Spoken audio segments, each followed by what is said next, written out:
সকলকে শুভেচ্ছা আর ভালোবাসা জানিয়ে শুরু করছি। আজ তোমাদের পড়াবো লীলা মজুমদারের লেখা নাটক আলো। এটি তোমাদের পাতাবাহার পাঠ্যে আছে। আলো লীলা মজুমদার। এই নাটকে কতগুলো চরিত্র আছে যেগুলোকে বলা হয় পাত্র পাত্রী। 1 নম্বর হচ্ছে পিসি, 2 শম্ভু, 3 নিতাই, 4 গুরুমশাই, এছাড়া বিড়াল, গায়কগণ ইত্যাদি। আলো লীলা মজুমদার।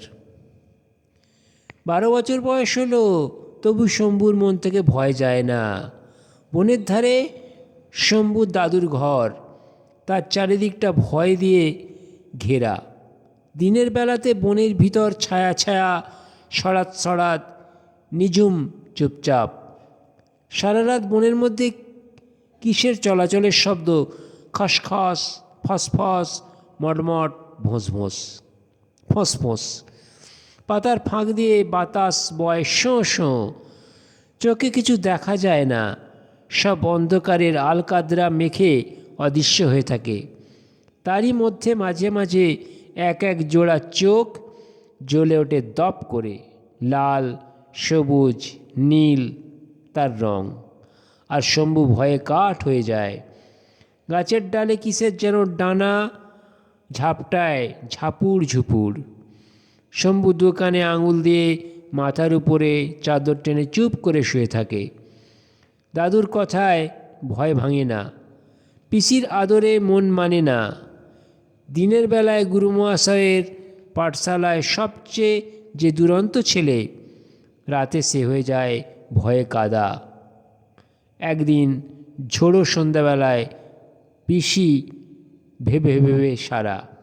তাহলে নাটকের দৃশ্যপটটা কীরকম না, একটি চরিত্র তার নাম শম্ভু, তার 12 বছর বয়স। সে কোথায় থাকে না, বনের ধারে তার দাদুর ঘর আছে, সেই ঘরে থাকে। চারিদিকে বন, ফলে দিনের বেলা একরকম প্রকৃতি আর রাত্রিবেলা অন্যরকম প্রকৃতি। দিনের বেলাতে ছায়া থাকে, সরাত সরাত শব্দ হয়, নিঝুম চুপচাপ থাকে। কিন্তু রাতের বেলা খসখস, মসমস, ফসফস, ফোঁসফাঁস সব আওয়াজ হয়। সে আওয়াজ কী করে না, শম্ভুকে আরও ভয় পাইয়ে দেয়। তাছাড়া অন্ধকারের মধ্যে সেই যে কী যেন আওয়াজ, পাতার শোঁ আওয়াজ, তারপরে অন্ধকারের চোখ জ্বলে, তার রং কেমন লাল, সবুজ, নীল এগুলো হয়। আর ফলে কী হয়, শম্ভু প্রচণ্ড ভয় পেয়ে যায়। যে শম্ভু গুরুমহাশয় পাঠশালায় দিনের বেলা সবচেয়ে দুরন্ত ছেলে। লেখিকা বলছেন যে গুরুমশাইয়ের পাঠশালায় যে ছেলেটা দিনের বেলায় প্রচণ্ড দুরন্ত, সেই ছেলেটাই রাত্রিবেলা কী হয়ে যায়, ভয়ে কাদা। একদিন সন্ধ্যাবেলা প্রচণ্ড ঝড় জল হচ্ছিল। সেই সময় তার পিসি ভেবে অস্থির হয়ে যাচ্ছে। এই সময় নাটকের প্রেক্ষাপট উঠল। পিসি: ও শম্ভু, অন্ধকার হয়ে গেল এই ঝড় উঠল বলে, কিন্তু তোর দাদু তো এখনও ফিরল না। যা বাবা, লণ্ঠনটা নিয়ে একটু এগিয়ে গিয়ে দেখ। তাহলে পিসি শম্ভুকে বলছে যে ঝড় উঠল বলে অন্ধকার হয়ে গেছে, তোর দাদু তো এখনও ফিরল না, যা একটু লণ্ঠনটা নিয়ে এগিয়ে যা, দেখ কী হলো। শম্ভু: ও বাবা, সূর্য ডুবে গেছে কতক্ষণ। সে আমি পারবো না, দাদু এক্ষুনি এসে পড়বে বলে, দেখো। তাহলে শম্ভু কী বলছে না, আমি যেতে পারবো না, সূর্য ডুবে গেছে অনেকক্ষণ আগে, আমি পারবো না, দাদু এক্ষুনি এসে যাবে। পিসি: কি জানি বাবা, এত রাত তো সে কখনো করে না, একবারটি যা বাপ। তাহলে পিসি বলল যে আমি জানি না, বুঝতে পারছি না, বাবা তো কখনো এত রাত করে না, একবারটা যা বাবা। শম্ভু: আমার বড় ভয় করে। পিসি: কিসের ভয় শম্ভু? শম্ভু: বনের ভয়, অন্ধকারের ভয়। তাহলে শম্ভু যেতে চাইল না কেন, তার ভয় করে। বনের ভয়, তার উপরে অন্ধকারের ভয়। পিসি: ও কি কথা শম্ভু, যে বন আমাদের খাওয়ায় পড়ায়, যেখান থেকে আমার বুড়ো বাবা গাছগাছলা, ওষুধ, আঠা, মধু খুঁজে আনে, সে যে আমাদের মা বাপ, তাকে ভয় করলে চলবে কেন? তাহলে পিসি বলল, কি ও কি কথা শম্ভু, এই যে বোন আমাদের খাওয়ায় পড়ায়, তার গাছগাছলা থেকে বাবা ওষুধ নিয়ে আসে, আঠা নিয়ে আসে, মধু খুঁজে আনে, এতেই আমাদের সংসার চলে, সেই বোনকে এমন অবহেলা করলে চলে? শম্ভু, তোমার ভয় করে না পিসি? তুমিও তুমিও যাও না কেন লণ্ঠন নিয়ে? আমি পারবো না, অন্ধকারে আমার ভয় করে। শম্ভু বলল, তোমায় ভয় করে না? তাহলে তুমি পিসি তুমি নিজেই যাও, তুমি লণ্ঠনটা নিয়ে যাও, আমি যেতে পারবো না, আমার ভয় করে। পিসি রেগে, আমার পায়ে বাদ না থাকলে আমিই যেতাম, দেখি একটু দোরটা খুলে দেখি। ক্যাঁচ করে দরজা খোলার সঙ্গে সঙ্গে ঝড়ের শব্দ ঘরে আসে, দুমদাম করে বাসন কোসন গড়িয়ে পড়ে। তাহলে পিসি রেগে গিয়ে বলে, তাহলে আমি দেখছি, আমার পায়ে বাদ না থাকলে আমিই যেতুম। যে দরজাটা খোলেন, তাহলে ঝড়ের দাপটটা ঘরে ঢুকে যায়, ঝড়ের দাপটে ঘরের জিনিসপত্র পড়তে থাকে। শম্ভু চিৎকার করে, ও কি করছো পিসি, ঘরের চাল যে উড়িয়ে নেবে, বন্ধ করো বন্ধ করো শিগগির। দুম করে দরজা বন্ধ করলো। তাহলে যেই পিসি দরজা খুললো, সঙ্গে সঙ্গে শম্ভু চিৎকার করতে লাগলো, কী করছো পিসি, এক্ষুনি যে ঘরের চাল উড়ে যাবে, এক্ষুনি বন্ধ করো। বলে সঙ্গে সঙ্গে বন্ধ করে দিল। পিসি কাঁদো কাঁদো সুরে, এই জল ঝড়ে বুড়ো দাদু রইল বাইরে, আর তুই উনুনের পাশে আরামে বসে থাকতে পারছিস শম্ভু? তাহলে পিসিটা কাঁদো কাঁদো হয়ে বলল, এই ঝড়ে জলে বুড়ো দাদুটা বাইরে রয়েছে, আর তুই উনুনের পাশে বসে থাকতে পারছিস? তোর কি একটু বিবেকে আটকাচ্ছে না? দরজায় ধাক্কা দেওয়ার শব্দ। এমন সময় কি হলো, দরজায় ধাক্কা দেওয়ার শব্দ হলো। শম্ভু, খুলো না বলছি পিসি, ও দাদুর ধাক্কা নয়, দাদু আস্তে আস্তে টোকা দেয়। তাহলে শম্ভু খুলতে মানা করলো। কেন না, তার ধাক্কা দেওয়ার শব্দটা মনে হয়েছে যে এরকম ধাক্কা তার দাদু দিতে পারে না, ওর দাদু আস্তে আস্তে ধাক্কা দেয়, কিন্তু এ তো জোরে জোরে ধাক্কা, এটা নিশ্চয়ই অন্য কোনো ব্যাপার। তাই বলল, ধাক্কা দিও না পিসি। পিসি, না, আমি নিশ্চয়ই জানি তার কোনো বিপদ হয়েছে। দরজা খোলার সঙ্গে সঙ্গে ঝড়ের গর্জন ও দু তিনজন লোকের পায়ের শব্দ। তাহলে দেখো, পিসি বলল, না, আমি নিশ্চয়ই জানি তার কোনো বিপদ হয়েছে। তাহলে পিসি বুঝতে পারলো যে তার বাবার কোনো বিপদ হয়েছে। এই সময় দরজা খোলা হলো, এবং খোলার সঙ্গে সঙ্গে ঝড়ের গর্জন এবং দু তিনজন লোকের পায়ের শব্দের আওয়াজ পাওয়া গেল। নিতাই, আমাকে চিনতে পারছেন না পিসিমা? আমি পাঠশালার নিতাই। দাদুকে গাছতলায় পড়ে থাকতে দেখে আমি গিয়ে গুরুমশাইকে ডেকে আনলাম। তাহলে নিতাই বলল, আমাকে চিনতে পারছেন না পিসিমা? আমি তো পাঠশালার নিতাই, গাছতলায় দাদুকে পড়ে থাকতে দেখে আমি গিয়ে গুরুমশাইকে ডেকে আনলাম। পিসি, ও কি, কে তোমরা? বাবাকে এমন ধরাধরি করে আনছো কেন? বাবার চোখ বন্ধ কেন? ও গুরুমশাই, ভয়ে যে আমার প্রাণ উড়ে যাচ্ছে। তাহলে পিসি বলল, ও কে তোমরা? ও কি, কে তোমরা? বাবাকে এমন ধরাধরি করে আনছো কেন? বাবার চোখই বা বন্ধ কেন? ও গুরুমশাই, ভয়ে যে আমার প্রাণ উড়ে যাচ্ছে। তার বাবার অসুস্থতা দেখে পিসির কী হচ্ছিল, খুব কষ্ট হচ্ছিল, ভয় পেয়েছিলেন তিনি। নিতাই, ওঠ শম্ভু, দেখছিস না আমি কেমন জল ঝড়ে বেরিয়ে পড়েছি, তোর অত ভয় কিসের? নিতাই শম্ভুকে বলল, নিতাই হচ্ছে শম্ভুর বন্ধু, ক্লাসের বন্ধু। সে শম্ভুকে বলল, ওঠ, দেখছিস না আমি কেমন জল ঝড়ে বেরিয়ে পড়েছি, তোর অত ভয় কিসের রে? গুরু, ভয় পাবেন না মা, দাদু গাছ থেকে পড়ে অচেতন হয়েছেন, বোধহয় পায়ের হাড় ভেঙেছে। কোনো ভয় নেই, আমি ওষুধ বলে দিচ্ছি। শম্ভু টোকা মাথায় দিয়ে এক দৌড়ে এনে দিক, দাদু ভালো হয়ে যাবেন। শম্ভু পিসির পিছনে লুকোচ্ছিস যে বড়, এদিকে আয়, ওষুধ আনতে হবে।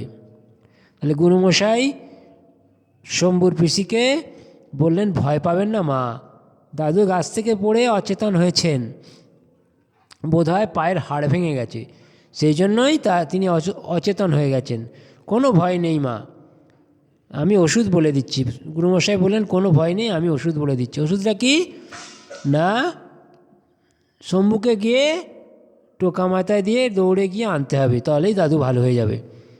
হ্যাঁ, শম্ভু তখন কি করছিল না পিসির আড়ালে লুকোচ্ছিল। বললো আয় এদিকে আয়, ওষুধ আনতে হবে। পিসি ও ছেলে মানুষ। গুরু কিসের ছেলে মানুষ? 12 বছরের বুড়ো ছেলে, আমাদের যা করবার আমরা করেছি। এখন শম্ভু যাক, আপনাদের বাড়ির পিছনেই শুশনি পাহাড়, শুশনি পাহাড়ের মাথায়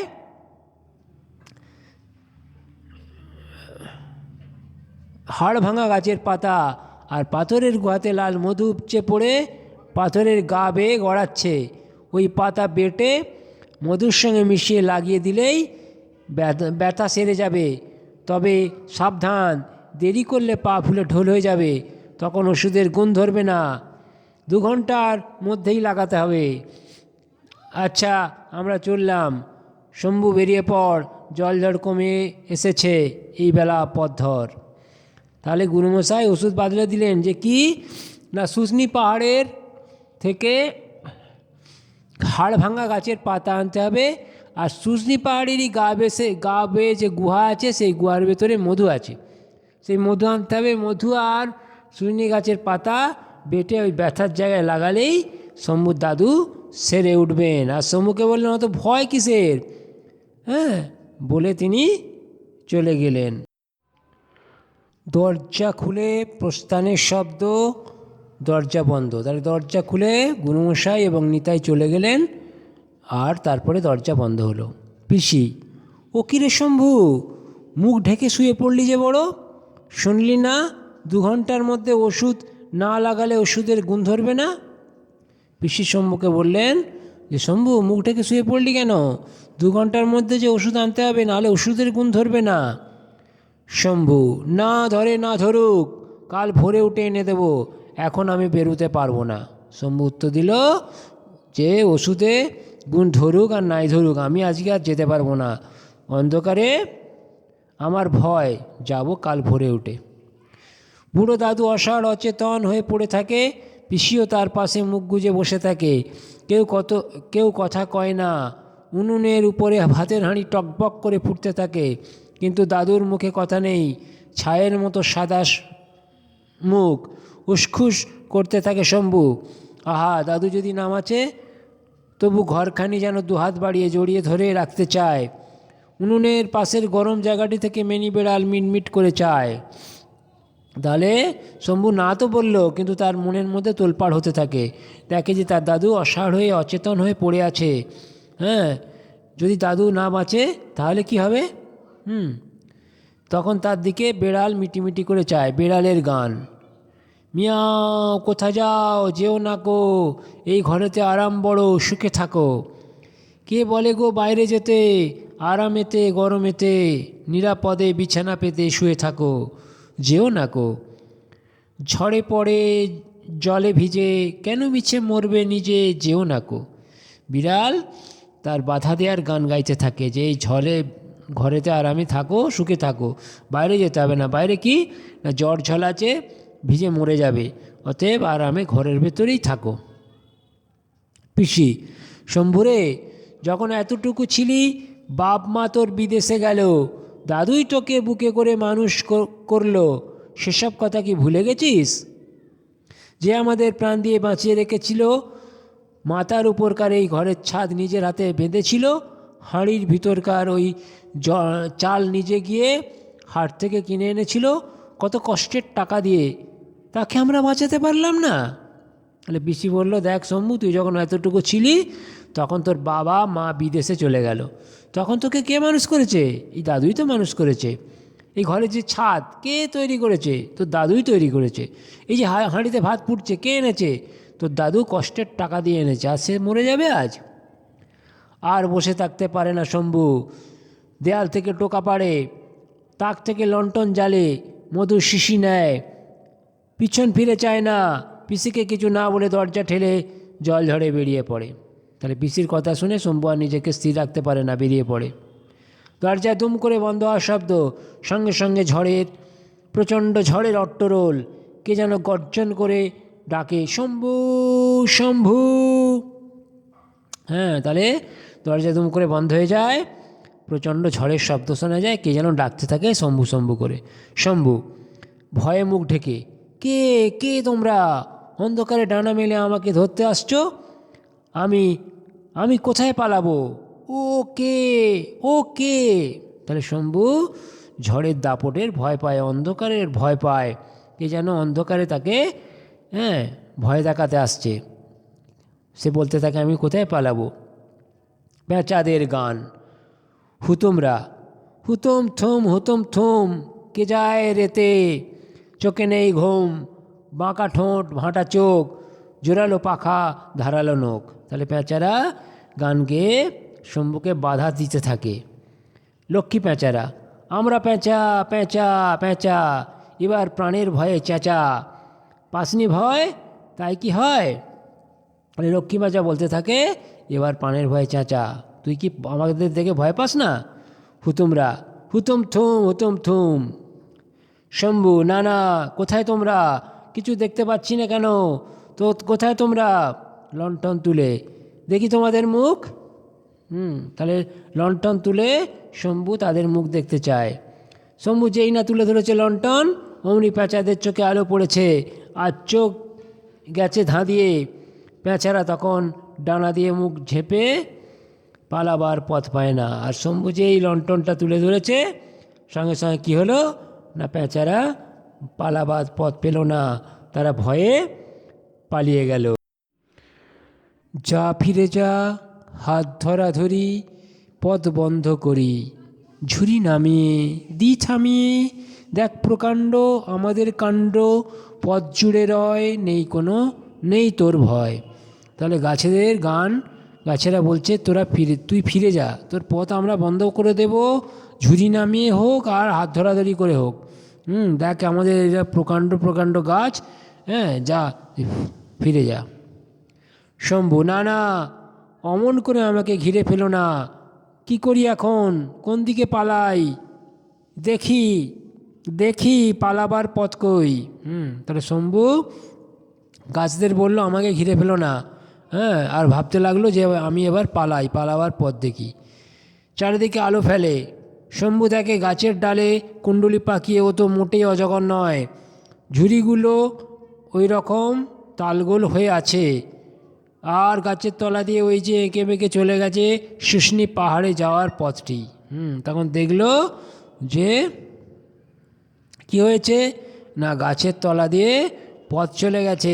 আর আলো ফেলে দেখলো ওগুলো গাছের কেউ বসে নেই, গাছের ঝুড়িগুলো নেমে আছে, অজগরটা যখন নয়, গাছের ঝুড়িগুলো ওখানে নেমে আছে। শম্ভু। বাঁচা গেল, গাছপালা পাতলা হয়ে এসেছে। বাবা, বন জঙ্গলে আমার বড় ভয় করে, কিন্তু ওগুলো কি ছায়ের মতো ঝোপের পিছন থেকে ও ঝোপের পিছনে চলে যাচ্ছে। ও বাবা, কি ওগুলো, বাঘ নাকি? তাহলে এবার শম্ভু ভয় পেতে লাগলো আবার। গাছপালা পাতলা হয়ে আসছিল ঠিকই, কিন্তু আবার যেন কিছু একটা ঝোপের পেছন থেকে আসছিল। বনো বেড়ালদের গান। প্রথম বড় বেড়াল। বনভোজন হবে আহা, সকলে বাহবা বাহবা বাহা, বনভোজন হবে। দ্বিতীয়, কবে? বন বেড়ালের দল গান গাইতে লাগলো, প্রথম দ্বিতীয় তৃতীয় সকলে একসঙ্গে। প্রথম, শিকার ধরগে তবে। দ্বিতীয়, শিকার ধরগে তবে, সকলে আহা বাহাবা বাহাবা বাহা। বন বিড়ালগুলো গান গাইতে লাগলো। তখন উঠে পড়ে শম্ভু, ভয় তার বুদ্ধিশুদ্ধি লোপ পায়, চোখ বুঝে এদিক ওদিক ছোটে, হাত থেকে টোকা পড়ে যায়, লণ্ঠন পড়ে যায়, মধুর শিশি মাটিতে গড়াগড়ি খায়, মনসা গাছে ঝোপে ঝোপে ঠক্কর খায়, ঝোপড়া তাকে টিটকিরি দেয়। তখন শম্ভু ভয়ে তার বুদ্ধিশুদ্ধি লোপ পেয়ে যায়, সে এদিক ওদিক ছোটাছুটি করতে থাকে, তার হাত থেকে টোকা, লণ্ঠন, আলো, মধুর শিশি সব পড়ে যায়। সে কী হয়, মনসা গাছে গিয়ে ধাক্কা খায়। মনসা ঝোপের গান। কাঁটা ভরা গায়ে ব্যথা দেব পায়ে, দেখ না ঝোপের মাঝে বাঁকারা লুকিয়ে আছে, তাদের নাম করতে নেই, যারা রক্ত শোষে সেই, ঝোপে ঝাড়ে গাছে তাদের চক্ষু জেগে আছে, এ পথে কেউ যায়? তাহলে মনসা গাছের ঝোপ গান গাইতে লাগলো এবং বলল যে এখান দিয়ে কেউ যায় না, এখানে যা আছে রক্ত শুষে খায়। হোঁচট খেয়ে আবার পড়ে যায় শম্ভু। হাতের তলায় মধুর শিশি খুঁজে পায়। ভয়ের শেষ প্রান্তে পৌঁছে আবার টোকা তুলে নেয়, লণ্ঠনটাকে উঁচু করে ধরে। অমনি চারদিকে শাসর, পালা বনবিড়ালের দল চোখ ছোট করে মনসা ঝোপের আড়াল দিয়ে আস্তানায় ফিরে যায়। তাহলে হোঁচট খেয়েও শেষ সীমানায় এসে শম্ভু আবার উঠে পড়ে সে আলোটাকে তুলে ধরে। যে আলো তুলে ধরে সঙ্গে সঙ্গে কি হয়, বনবিড়ালের দল মনসা ঝোপের আড়ালে গিয়ে লুকিয়ে পড়ে। শম্ভু, আরে এই তো পৌঁছে গেছি, এই যে গোছা গোছা হাড় ভাঙা পাতার গাছ, আর ওই তো মধুর গুহা, এবার শিশিটা ভরে নিলেই হলো। কিন্তু গুহার ভেতরটা এমন অন্ধকার কেন? কিসের সোঁদা গন্ধ নাকে আসছে? এত দূর এসেও শেষটা কি খালি হাতেই ফিরতে হবে? ইস, কি অন্ধকার! হ্যাঁ, তারপর শম্ভু সত্যি সত্যি পৌঁছে গেছে হাড় ভাঙা গাছের পাতা যেখানে আছে সেইখানে। হ্যাঁ, এবং তার পাশেই দেখতে পায় মধুর গুহা। সে গুহার মধ্যে ঢুকে পড়ে। তখন তার নাকে আসে কিসের গন্ধ? বাদুড়দের গান। ডানা মেলা কালো ভয় তারি হোক জয়, আধারে জ্বলিছে দাঁতের সারি, করাল কঠিন ধারালো ভারী, তারি হোক জয়, আলো না সয় গুহাতে রয়, তারি হোক জয়। সদাগন্ধ বন্ধ গুহা সেখানে ভয়, তারি হোক জয়। তাহলে গুহার ভেতরে বাদুড় ছিল, সেই বাদুড়রা গান গাইতে থাকে। তারা ডানা কালো কালো ডানা মেলে শম্ভুকে ভয় দেখাতে থাকে। শম্ভু স্বর বদলে, না, আলো যে সইতে পারে না তাকে আমি ভয় করব না, এই আলো তুলে ধরলাম। তাহলে শম্ভু ভয় না পেয়ে এবারে কী করলো? আলোটাকে তুলে ধরলো। কে আছো ভিতরে, বেরিয়ে এসো, আমি মধু নেব, আমি তোমাদের ভয় পাই না। তাহলে কিন্তু এবার শম্ভুর সাহস এসে গেল। সে বলল, যে ভিতরে আসো, বেরিয়ে এসো, আমি তোমাদের আর ভয় পাই না। আমার দাদুকে আমি ভালো করে তুলবো, কেউ আমাকে বাধা দিতে পারবে না। সে তার মনের জোরে এত বেশি বেড়ে গেল যে সে বলল, আমার দাদুকে আমি ভালো করবই, আমাকে আর কেউ ভয় দেখাতে পারবে না। তাহলে শম্ভুর মনে এবার কী হলো? সাহস এলো। অমনি শটশট ফটফট ছটপট করে আলোয় অন্ধ রাশি রাশি বাদুর ডানা মেলে গুহা ছেড়ে বাইরে বেরিয়ে এলো। লণ্ঠনের আলোতে শম্ভু দেখলে ফাঁকা গুহা, তার দেয়ালের গায়ে টুপটুপ করছে মৌচাক, পাথর বেয়ে মধু গড়াচ্ছে। শিশি ভরে বাইরে বেরিয়ে দুমুঠো হাড় ভাঙা পাতা তুলেই এসে দেখে শম্ভু কখন মেঘ কেটে গেছে। দূরে দূরে খানকত মনসা ঝোপ, আর পায়ের কাছেই গাছের তলা দিয়ে ঘরে ফেরার পথ। মুখ তুলে বুক ফুলিয়ে দৌড়ে শম্ভু সেই পথ ধরল। চারিদিক যেন গান গেয়ে উঠল, ভয় দূর করা আলোর গান, সাহসের গান। তাহলে শম্ভু ভয়কে জয় করে তার দাদুর জন্য হাড় ভাঙা পাতা আর মধু ভরে নিয়ে বাড়ি ফিরল। তার মনে প্রচণ্ড সাহস এসে গেল, তার মনে আলো এলো, সেই আলোই তাকে সাহস জোগালো। সে আর ভয় করবে না। তোমাদেরকে আলো বুঝিয়ে দিলাম, তোমরা পড়ে দেখো, যদি কোনো অসুবিধা থাকে আমায় মেসেজ করো। তোমাদের সকলকে শুভেচ্ছা আর ভালোবাসা জানিয়ে শেষ করছি। তোমরা খুব ভালো থেকো।